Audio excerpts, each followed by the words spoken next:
दोस्तों, मेरे चैनल को जरूर सब्सक्राइब करें। आपका बहुत बहुत धन्यवाद।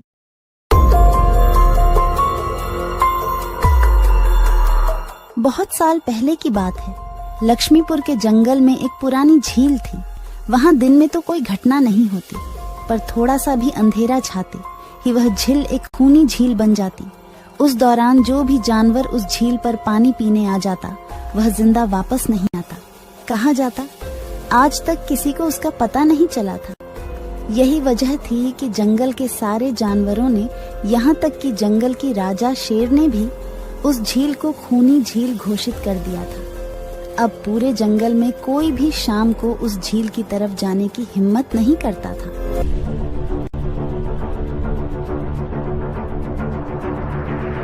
एक दिन उस जंगल में एक बंदर आ जाता है। उसकी और खरगोश की मुलाकात होती है। अरे बंदर भाई, कौन हो तुम? पहले तो तुम्हें इस जंगल में कभी नहीं देखा। खरगोश भाई, आज तक मैं शहर में इंसानों के बीच चिड़ियाघर में था। किसी तरह आजाद होकर आया हूँ। क्या इस जंगल में मेरे रहने के लिए कोई जगह है? हाँ बंदर भाई, ये हम जैसे जानवरों का घर है, इंसानों का चिड़ियाघर नहीं। आओ, मैं तुम्हें पूरी जंगल की सैर करवाता हूँ, सारी जगह के बारे में बताता हूँ। जो जगह पसंद आए वहीं टिक जाना। और खरगोश बंदर को पूरा जंगल घुमाता है।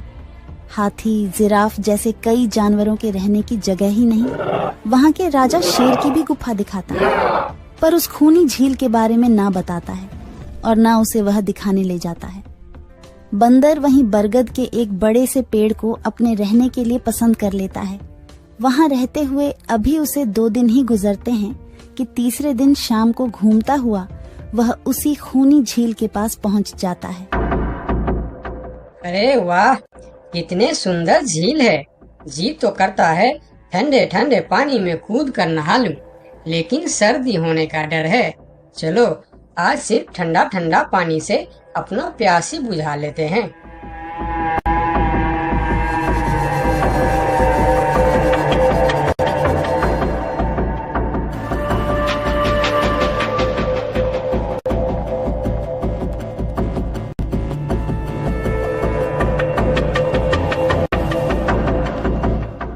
अरे बंदर भाई, तुम इतने डरे हुए क्यों हो? कहाँ से आ रहे हो? झील में पानी पीने गया था और जिंदा वापस आ गए। क्या मतलब? तुम्हें पता नहीं? वह इस जंगल की खूनी झील है। शाम होने पर कोई भी वहाँ जाता है तो जिंदा वापस नहीं आता। उसकी लाश का भी पता नहीं चलता कि वह कहाँ गायब हो जाती है।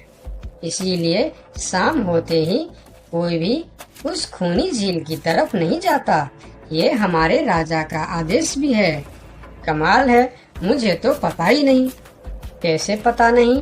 तुम्हें वह खरगोश भाई ने बताया नहीं? लो, खरगोश भाई भी आ गया। अरे खरगोश भाई, आपकी वजह से आज बंदर भाई की जान जाते जाते बची। मेरी वजह से? हाँ, तुमने बंदर भाई को पूरा जंगल घुमाया, हर जगह के बारे में बताया। इस खूनी झील के बारे में क्यों नहीं बताया? भूल गया भाई, मैंने तो सोचा ये तो पेड़ पे रहते हैं, इन्हें झील से क्या काम। अभी अभी इन्हें खूनी झील की खूनी ने पकड़ने की कोशिश की, ये तो बाल बाल बच गए, वरना खूनी झील की खूनी, क्या तुमने उसे देखा? क्यों, क्या तुम लोगों ने आज तक नहीं देखा? नहीं, हम में से कोई कभी भी शाम को उस तरफ जाते ही नहीं और दिन में कोई घटना नहीं होती। और यह बात वह जाकर शेर के दरबार में सभी को बताता है। उसकी बात सुनकर किसी को भी यकीन नहीं आता है। क्या बात कर रहे हो बंदर? मैं सच कह रहा हूँ महाराज, लेकिन हम लोगों तो कभी आज तक देखा ही नहीं, क्योंकि आप लोग उसे खूनी झील समझकर दिन में ही वहाँ जाते हो और शाम होते ही आप लोग डर के मारे वहाँ जाना बंद कर देते हो। पूरे दिन वह मगरमच्छ झील में छुपा रहता है, शाम होते ही चुपचाप निकलता है और झील के पास पानी पीने आए जानवरों को खा जाता है। और आप लोग समझते हैं कि यह झील ही खूनी है, जबकि खूनी यह झील नहीं, इसमें छिपा हुआ मगरमच्छ है। हमें तो यकीन नहीं हो रहा है। वही तो बंदर भाई, हमें अगर पहले पता होता कि आप इतने बड़े झूठे हो तो हम अपने जंगल में आपको रहने की कभी जगह नहीं देते। अरे यार, आप लोग मेरे बात पर यकीन क्यों नहीं करते? मैं आप लोगों का भलाई के लिए ही बोल रहा हूँ।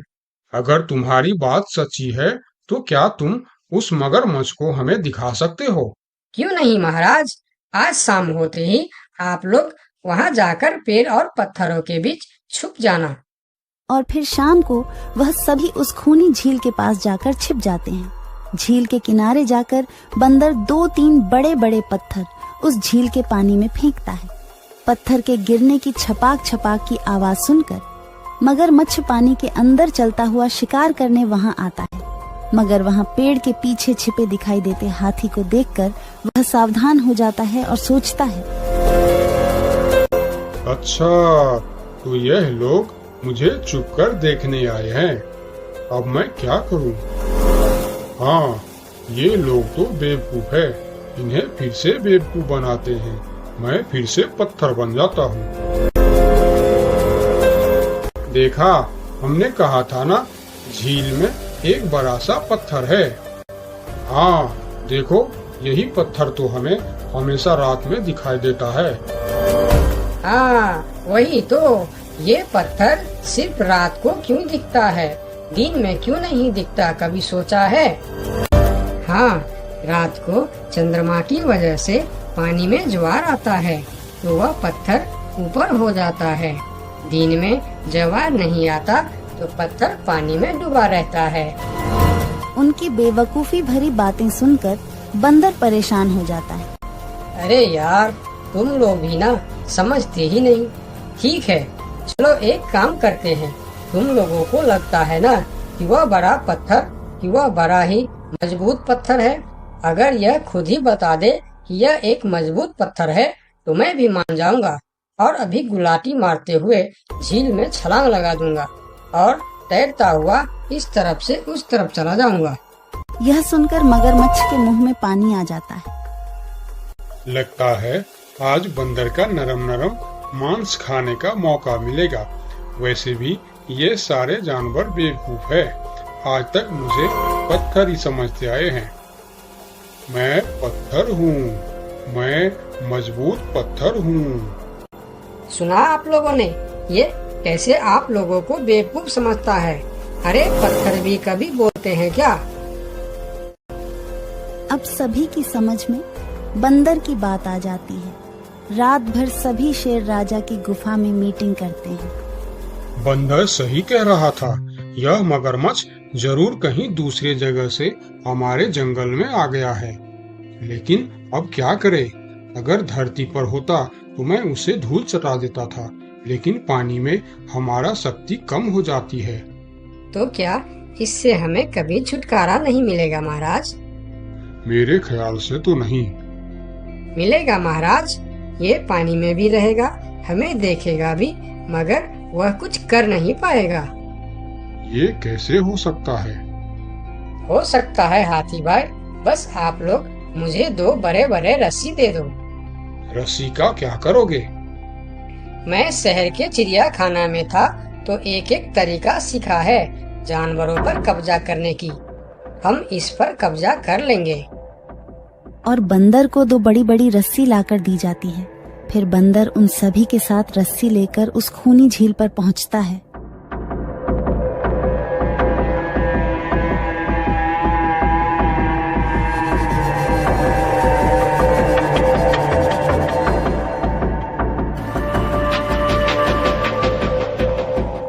कल तक तो यह बंदर मुझे देखकर भागता था और आज पानी पीने आया है। लगता है ये भी दूसरे जानवरों की तरह मुझे पत्थर समझने लगा है। अभी इसे अपना निवाला बनाता हूँ।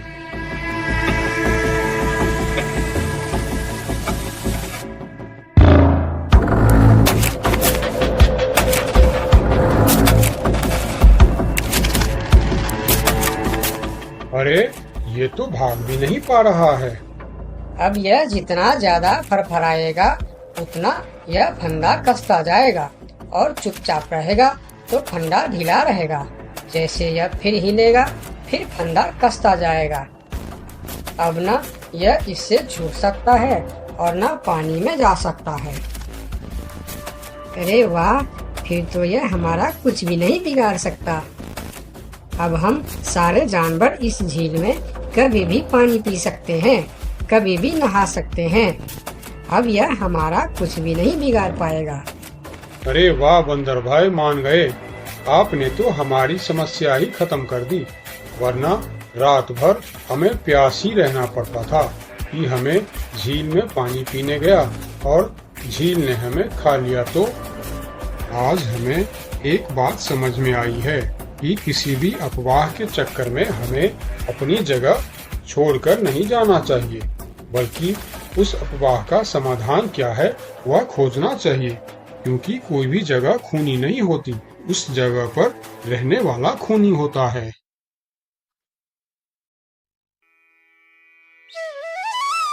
बहुत साल पहले की बात है। लक्ष्मी नगर में एक बहुत बड़ा जंगल हुआ करता था। उस जंगल में शेर खान नाम का एक शेर रहता था। वह जंगल का राजा था। उसके शासनकाल में जंगल के सभी जानवर सुखी और शांति से रहते थे। यदि जंगल में कोई भी जानवर गलत काम करता तो शेर खान उसे दंड देते थे। वह कमजोर जानवरों की रक्षा भी करते थे। एक दिन शेर खान अपने गुफा के सामने बैठे थे। तभी उसका दोस्त भालू उसके पास आया। फिर दोनों दोस्त मिलकर जंगल और जंगल के जानवरों के बारे में आलोचना करने लगे। मैं इस जंगल का सबसे शक्तिशाली जानवर हूँ। मेरे सामने जंगल का कोई भी जानवर टिक नहीं सकता। क्या कहते हो भालू भाई? ये तो तुमने बिल्कुल ठीक कहा, लेकिन हाथी के सामने तुम बिल्कुल चूहे जैसे दिखते हो। क्या ठीक कहा ना मैंने शेर खान? भालू की बात सुनकर शेर खान बहुत क्रोधित हो गए। भालू, तुम्हारी हिम्मत कैसे हुई मेरे बारे में इस तरह की बातें करने की? तुम्हें पता है तुम किसके सामने बात कर रहे हो? मैं इस जंगल का राजा हूँ। तुम मेरे दोस्त हो, इसीलिए तुम्हारे साथ मैं थोड़ा मजाक कर रहा था। तुम मेरे बात का बुरा मत मानना शेर खान। शेर खान नहीं, महाराज कहो महाराज। मैं इस जंगल का राजा हूँ, इसीलिए बाकी जानवरों की तरह तुम भी मुझे आज से महाराज कह के ही बुलाओगे। लेकिन शेर खान, हम दोनों दोस्त हैं, फिर भी तुम ऐसे क्यों बातें कर रहे हो? दोस्त है नहीं, दोस्त थे। आज से हमारी दोस्ती खत्म। आज के बाद मैं तुमसे कभी बात नहीं करूंगा। दोस्त कहकर मेरे सामने कभी मत आना। चले जाओ यहाँ से। अपने दोस्त का इस व्यवहार से भालू बहुत दुखी हुआ और वह वहां से चला गया। उसी जंगल में गोलू नाम का एक बंदर भी रहता था। वह दूसरों की चीज चुराकर भाग जाता था। एक दिन गोलू की चोरी करते समय शेर खान के एक सिपाही के द्वारा पकड़ा जाता है और उसे शेर खान के सामने विचार के लिए लाया जाता है। गोलू को देखकर शेर खान कहते हैं, गोलू, तुम्हारी चोरी की किस्से जंगल के दूर दूर तक मशहूर है। तुम जानवरों के घर में ही नहीं बल्कि मेरे दरबार में भी बहुत चीज चोरी की है। इसीलिए मैं तुम्हें पहाड़ से गिराकर मारने की सजा घोषित करता हूँ। आज से ठीक 2 महीना बाद तुम्हें पहाड़ से गिराकर मार दिया जाएगा। अपनी मौत की सजा सुनकर गोलू बहुत रोने लगा और बोला, महाराज, मैं अब कभी चोरी नहीं करूंगा। मुझे माफ कर दीजिए महाराज। मेरे घर में छोटे छोटे बच्चे हैं, मुझे छोड़ दीजिए महाराज। लेकिन शेर खान ने उसकी फरियाद नहीं सुना। तब एक सैनिक उसे ले जाकर जेल में बंद कर देता है।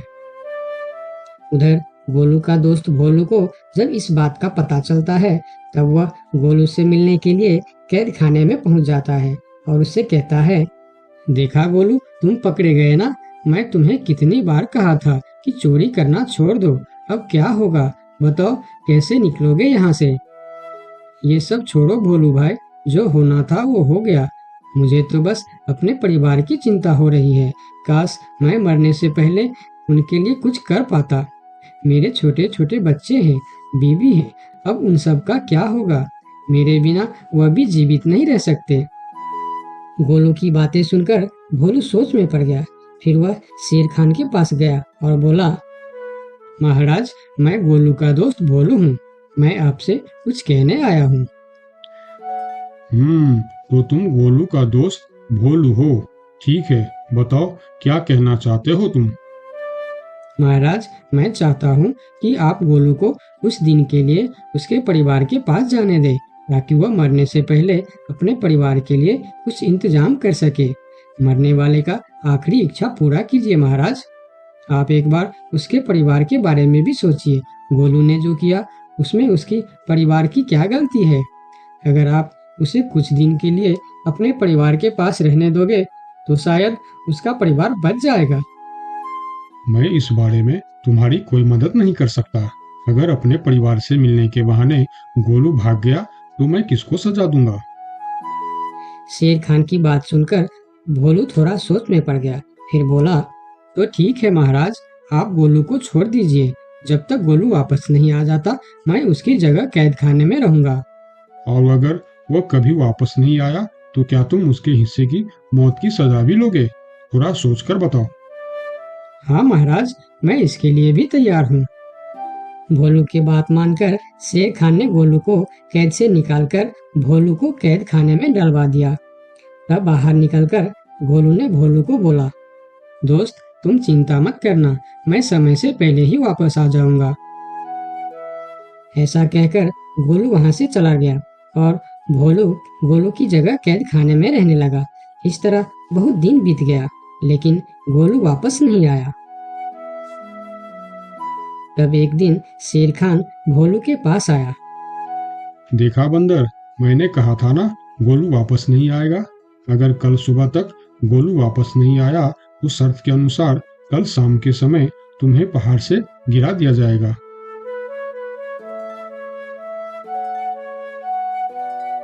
अगले दिन भी जब गोलू वापस नहीं आया तब शेर खान और उनके सैनिक भोलू को लेकर पहाड़ के किनारे पर गए।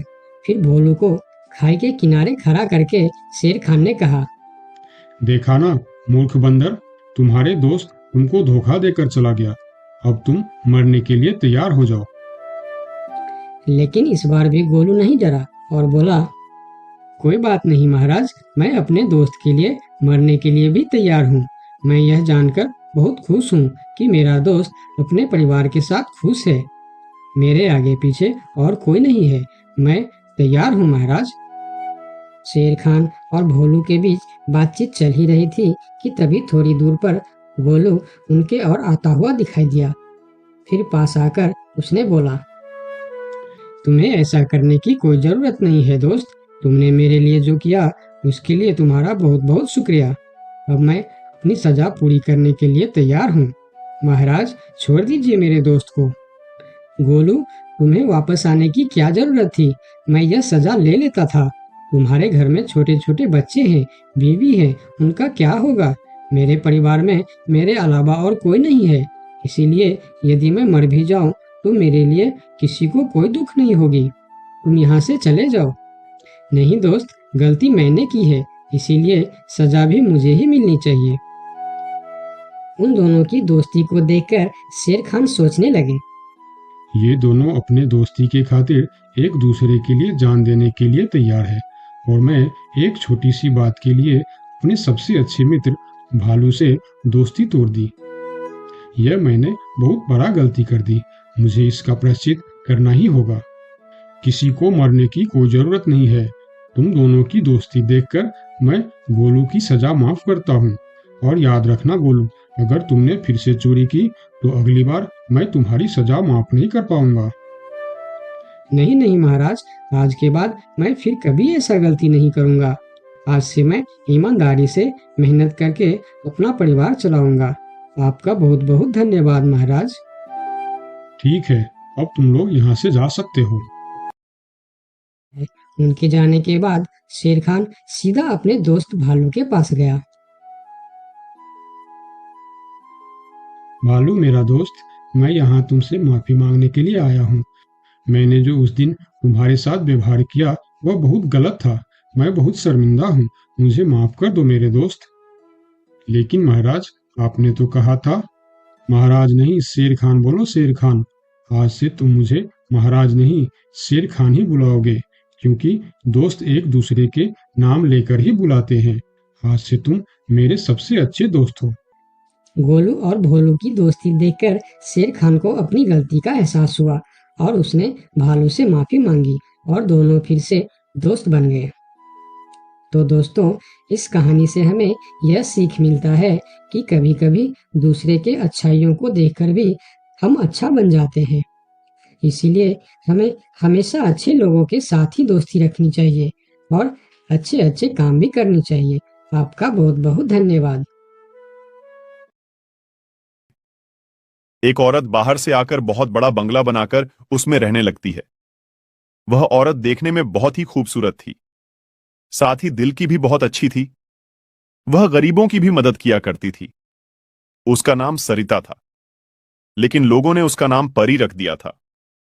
पड़ोस ही में चमन नाम का एक आदमी रहता था, जो बहुत ही गरीब था। उसके घर उसकी बेटी की शादी थी। चमन परी के घर जाता है। दरवाजे की कुंडी खिटखिटाता है। अरे चमन, सुबह सुबह क्या हुआ? अरे परी जी, क्या आप मेरी थोड़ी सी मदद कर सकते हैं? बताओ चमन जी, अगर मुझसे हो सकेगी तो जरूर मैं आपकी मदद करूंगी। परी जी, मेरी बेटी की शादी है। मेरी बेटी के लिए कपड़े और कुछ शादी की चीजें लाने की जरूरत है, लेकिन मेरे पास पैसे नहीं है। महेश पैसे तो दे रहा है, लेकिन बहुत ज्यादा ब्याज पर दे रहा है। इतना मैं कैसे वापस दे पाऊंगा? बस पैसों की जरूरत है, लो ले जाओ ये पैसे। और भी जरूरत पड़े तो फिर भी ले जाना, और जब आपके पास पैसे आ जाए तो मुझे वापस कर देना। चमन पैसे लेकर अपने घर चला जाता है। परी लोगों की मदद करने में पीछे नहीं हटती थी। लोगों की भरपूर मदद किया करती थी, लेकिन एक बात में वह मदद नहीं कर पा रही थी। उसी गांव में नदी के किनारे आए दिन लाश मिला करती थी। अरे ये हो क्या रहा है?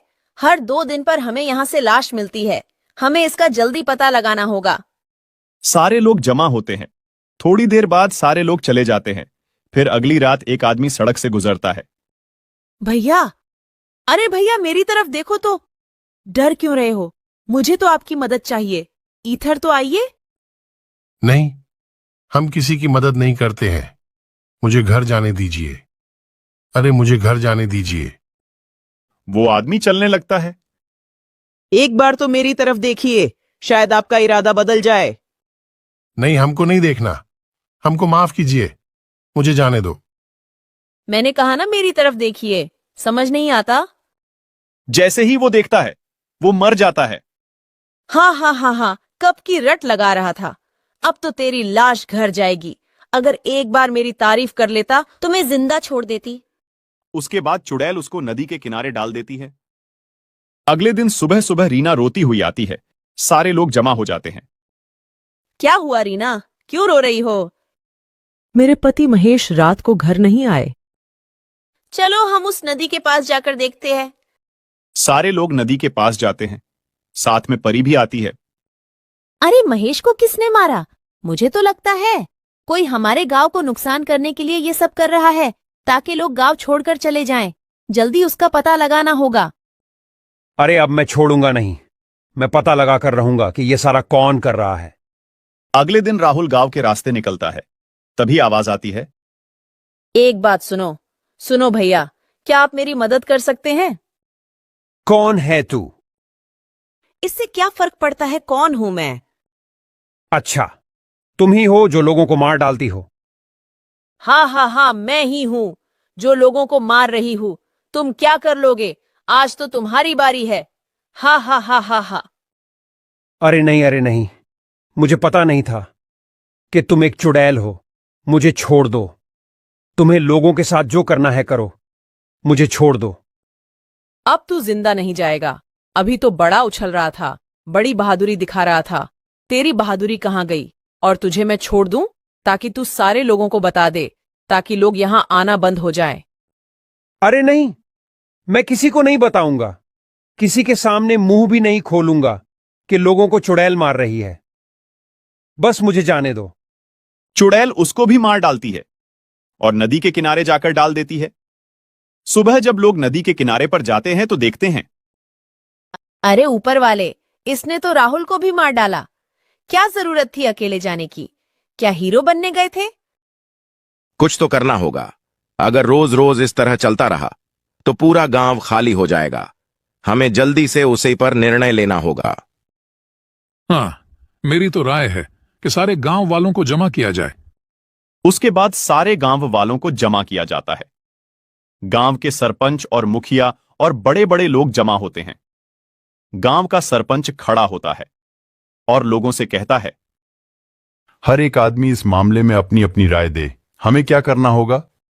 सरपंच जी, मेरी राय है कि आज रात सारे लोग पूरे गांव में फैल जावे और नदी के पास भी कुछ लोग चले जाएं। लोगों को कौन मारता है सब पता चल जाएगा। लेकिन सारे लोगों को देखकर वह नहीं आएगा तो हमारा काम नहीं होगा। सरपंच जी, मेरी बात सुनो। मैं आज रात को जाऊंगा। मेरे साथ एक आदमी को और भेजो। हम दोनों मिलकर पूरी बात का पता लगाएंगे। फिर हम सुबह आपको बता देंगे। ये बात सही है। दूसरा आदमी कौन तैयार है? जल्दी बोलो। तो एक आदमी खड़ा होता है जिसका नाम प्रकाश होता है। सरपंच जी, मैं जाऊंगा। लोग अपने घरों पर चले जाते हैं। जैसे ही रात होती है तो प्रकाश और मोनू दोनों गांव से निकलकर सड़क के करीब जाते हैं। वहां से दोनों अलग अलग हो जाते हैं। जैसे ही प्रकाश थोड़ा आगे जाता है तो आवाज आती है, अरे सुनो, मेरी तरफ एक बार तो देखो। अरे चुड़ैल, तू ही लोगों को मारती है। मैं ही मारती हूँ। आज तेरी बारी है। प्रकाश फौरन वहां से दौड़ता है।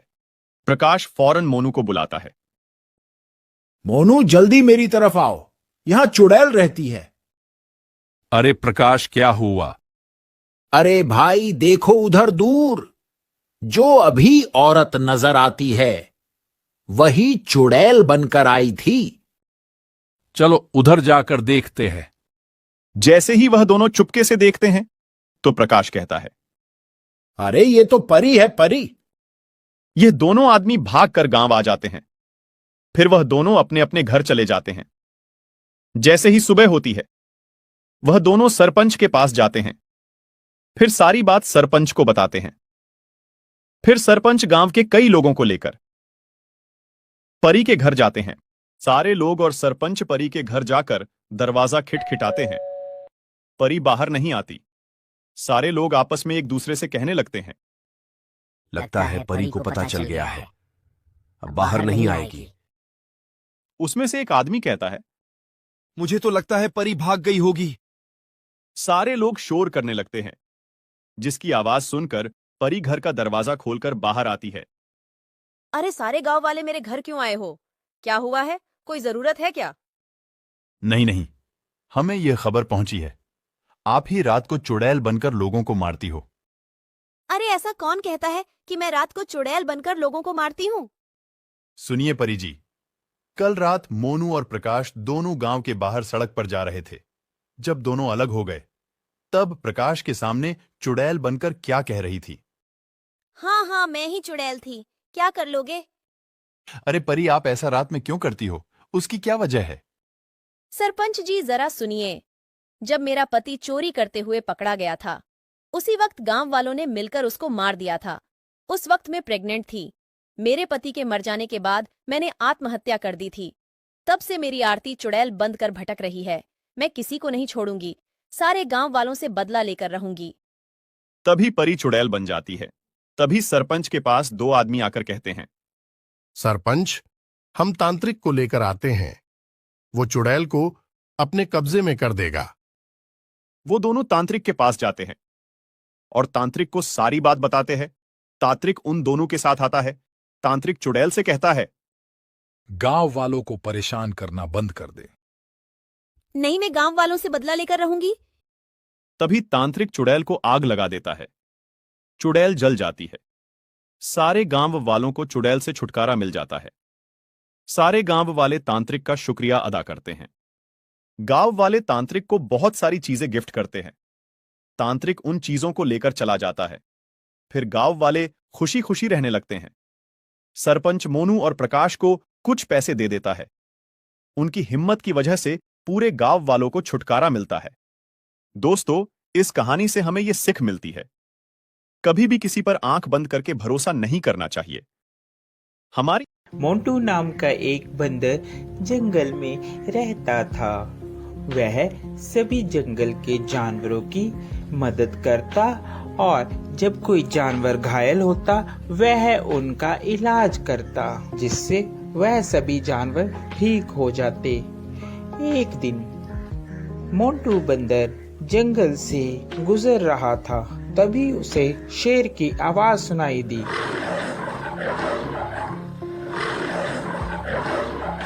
अरे ये क्या लग रहा है, कोई शेर घायल है, मुझे उसके पास जाना चाहिए, लगता है उसे मेरी मदद की जरूरत होगी।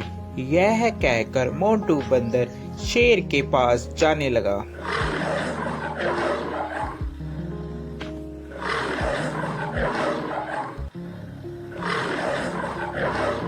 जैसे ही वह शेर के पास जाता है वह देखता है कि शेर घायल होता है और उसके पैर में शिकारियों का शिकंजा पड़ा होता है, जिससे वह शेर चिल्ला रहा होता है।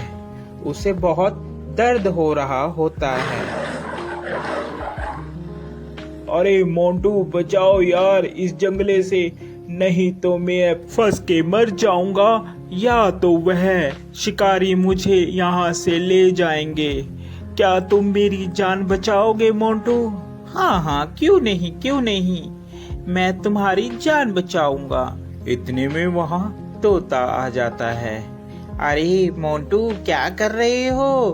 तुम और शेर की जान बचा रहे हो, ये तुम्हें खा लेगा। ये बात शेर सुन रहा होता है। अबे तोते के बच्चे, तू चुप कर जा। मोंटू तू तो मेरी मदद करेगा, मैं तुम्हें कैसे खा सकता हूँ? मैं तुम्हें नहीं खाऊंगा मोंटू, तुम इस जाल से मुझे निकालो बाहर। यह बात सुनकर, अबे तोते तुम ऐसी बातें मत करो, ऐसी बातें करना ठीक नहीं है। मुझे शेर को इस जंगले से निकालने दो। शेर को बंदर निकाल देता है। अरे मोंटू, आज के बाद तू और मैं दोनों दोस्त हैं। जंगल में आज के बाद तेरा कोई कुछ भी नहीं बिगाड़ सकता। मैं हूँ तुम्हारे साथ। जब मैं तुम्हारे साथ हूँ तो जंगल के सभी जानवर तुम्हें कुछ भी नहीं कहेंगे। अरे अब यही बोलते रहोगे कि यहाँ से जाओगे भी, नहीं तो शिकारी आ जाएंगे। जल्दी से यहाँ से भाग लो। तोते की बात सुनकर, अरे हाँ मोंटू, चलो जल्दी से हम लोग यहाँ से भागते हैं, नहीं तो वह शिकारी यहाँ पर आ जाएंगे। वह चले जाते हैं। शेर और बंदर दोनों साथ साथ जंगल में घूमते।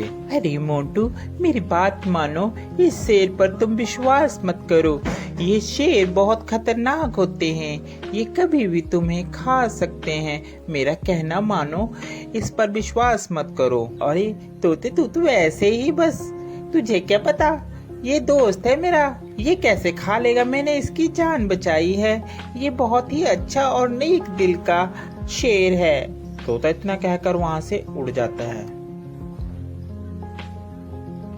एक दिन जंगल में शिकारी आते हैं। जंगल में सब कहीं ये शोर हो मच जाता है कि जंगल में एक शिकारी आया है। शिकारी के डर के मारे जंगल के सभी जानवर छुप जाते हैं। अरे मोंटू, तुझे डरने की कोई जरूरत नहीं है, मैं तुम्हारे साथ हूँ, हम दोनों साथ में रहेंगे मेरी गुफा में।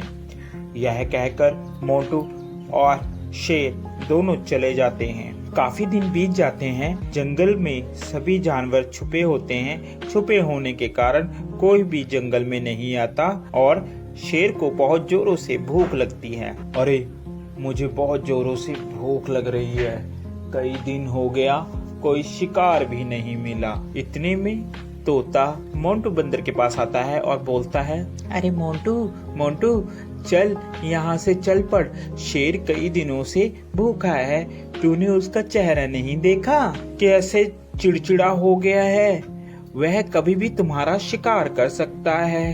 अरे नहीं तोते, मैं उसे इस अवस्था में छोड़कर नहीं जा सकता, अभी मुसीबत का समय है, मैं मुसीबत में उसे नहीं छोड़ूंगा। तोता उसकी बात सुनता है और कहता है, अरे मोंटू बंदर, बेवकूफी की भी हद होती है। तूने तो वह हद भी पार कर दी, अब तुम्हारा कुछ नहीं हो सकता। ये कहकर तोता वहाँ से चला जाता है। शेर को बहुत जोरों से भूख लगने के कारण अब उससे बर्दाश्त नहीं हो रहा था।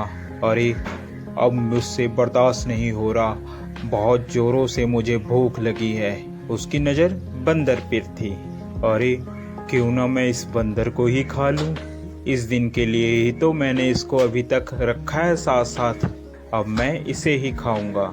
जैसे ही शेर ने बंदर पर झपट्टा मारने की सोची, उतने में बंदर जल्दी से भागकर पेड़ पर चढ़ गया, जिस कारण बंदर की जान बच गई।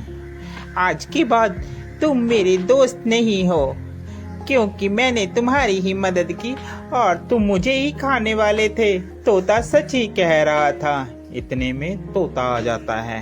अरे मैंने कहा था ना कि ये तुम्हें खा लेगा, मगर मोंटू बंदर तूने मेरी एक बात भी नहीं मानी। चलो देर आए और दुरुस्त आए, वो देखो शिकारी आ रहे हैं, अब इस शेर को पकड़कर ले जाएंगे। इतने में वहाँ पर शिकारी आए और शिकारियों ने शेर को पिंजरे में बंद कर लिया और वह उसको अपने साथ ले गए। शेर को अपनी गलती पर बहुत पछतावा हुआ।